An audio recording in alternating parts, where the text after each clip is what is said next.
নমস্কার বন্ধুরা, তোমরা কেমন আছো? আশা করি সবাই ভালো আছো আর আমরাও সবাই ভালো আছি। বন্ধুরা, আজকে একটা ইলিশ মাছের রেসিপি নিয়ে চলে এসেছি তোমাদের সাথে শেয়ার করতে। এখন বর্ষাকাল আর এখন তো ইলিশ উঠবে, আর এখন কিন্তু ইলিশের নানান ধরনের পদ রান্না করে তোমাদেরকে দেখাবো। তো আজকে নিয়ে চলে এসেছি ইলিশ মাছ দিয়ে আমি সর্ষে বাটা পোস্ত দিয়ে পাতলা ঝোল করে তোমাদেরকে দেখাবো। তো চলো বন্ধুরা, ইলিশ মাছটাকে কিন্তু এখন আমি সুন্দর করে ধুয়ে নিয়েছি। ধুয়ে ভালো করে এখন তার মধ্যে হলুদ আর নুন দিয়ে ভালো করে মাখিয়ে নিতে হবে ইলিশ মাছটাকে। তো বন্ধুরা, আমি ইলিশ মাছটাকে সুন্দর করে মাখিয়ে নিচ্ছি, তোমরা দেখতেই পাচ্ছ। আর ইলিশ মাছ খেতে কে কে পছন্দ করো একটু কমেন্ট করে জানিও। আর পুরো ভিডিওটা দেখার অনুরোধ রইল, স্কিপ করে কেউ ভিডিওটা দেখবে না। তো চলো বন্ধুরা, এখন রান্নাটা শুরু করা যাক। আমার কিন্তু এখানে ইলিশ মাছটা নুন হলুদ দিয়ে মাখানো কমপ্লিট হয়ে গেছে।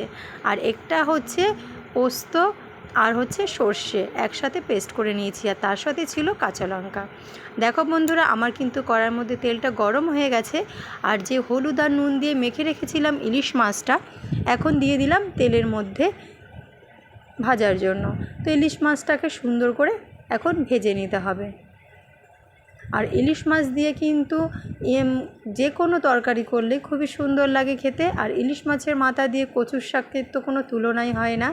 ইলিশ মাছ দিয়ে বেগুন দিয়ে, ইলিশ মাছ দিয়ে সর্ষে বাটা দিয়ে, নানান ধরনের জিনিস দিয়ে ইলিশ মাছ দিয়ে খাওয়া যায়।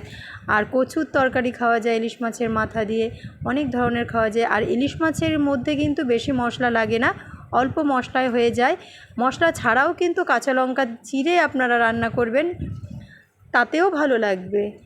আর এখনকার ইলিশ মাছ কিন্তু সেরকম একটা ভালো নয়, কিন্তু তাও গন্ধে গন্ধে খাওয়া হয়ে যায় ভাত, তাই না বন্ধুরা?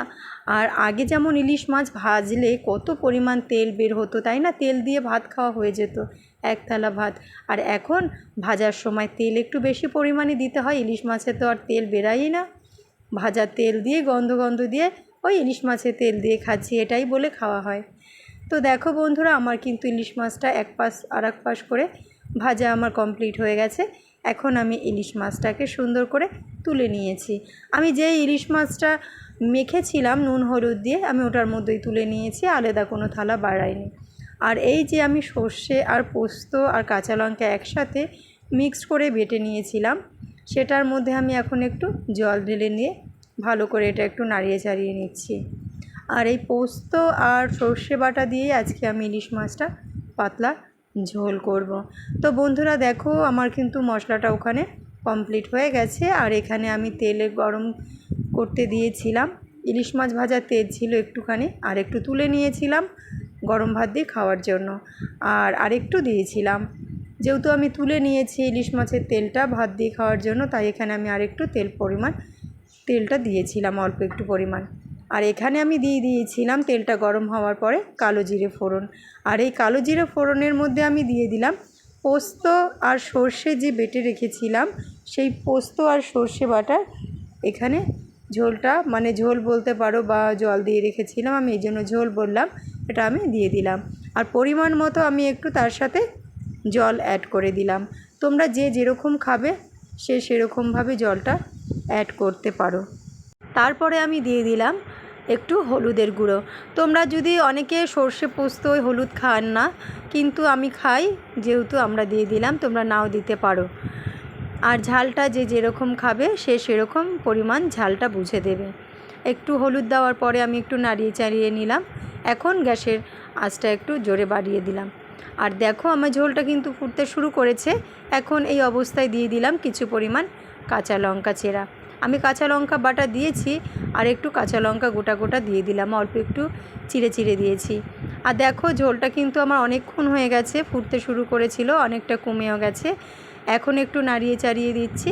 এখন কিছুক্ষণ নাড়িয়ে চাড়িয়ে আর কিছুক্ষণ ফোটার পরে আমি এখানে ইলিশ মাছটা দিয়ে দেব।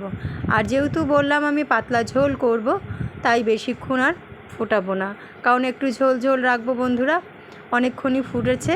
এখন দেখো, এই ঝোলের মধ্যে আমি দিয়ে দেব যে ভেজে রেখেছিলাম ইলিশ মাছগুলো, সেই ইলিশ মাছগুলো এখন আমি ঝোলের মধ্যে এক এক করে দিয়ে দিচ্ছি। আমি কিন্তু এখানে কি মশলা ব্যবহার করেছি তোমরা তো দেখেছো, সর্ষে বাটা, পোস্ত বাটা, কাঁচা লঙ্কা বাটা, আর কিছুই কিন্তু এখানে দিইনি। আর ফোড়নের জন্য আমি এখানে দিয়েছিলাম একটু কালো জিরে ফোড়ন। আর এখানে দেখো মাছগুলো আমি ঝোলের মধ্যে দিয়ে দিয়েছি, সর্ষে পোস্ত বাটার ঝোলের মধ্যে। এখন মাছটাকে দেওয়ার পরে কিছুক্ষণ আবার সুন্দর করে ফুটিয়ে নিতে হবে। আর ইলিশ মাছটা দেখো আমার ফোটানোর পরে ঝোলটা কিন্তু অনেকটাই কমে এসেছে, আর মাছগুলো কিন্তু হয়ে গেছে। যেহেতু ভাজা মাছ আর হওয়ার আর না হওয়ার তো কোনো ব্যাপার নয়, মাছগুলো দিয়ে ফোটাতে হবে। কিছুক্ষণ আমি ফুটিয়ে নিয়েছি, আর আমার ঝোলটা কিন্তু আগের তুলনায় অনেকটাই কমে গেছে।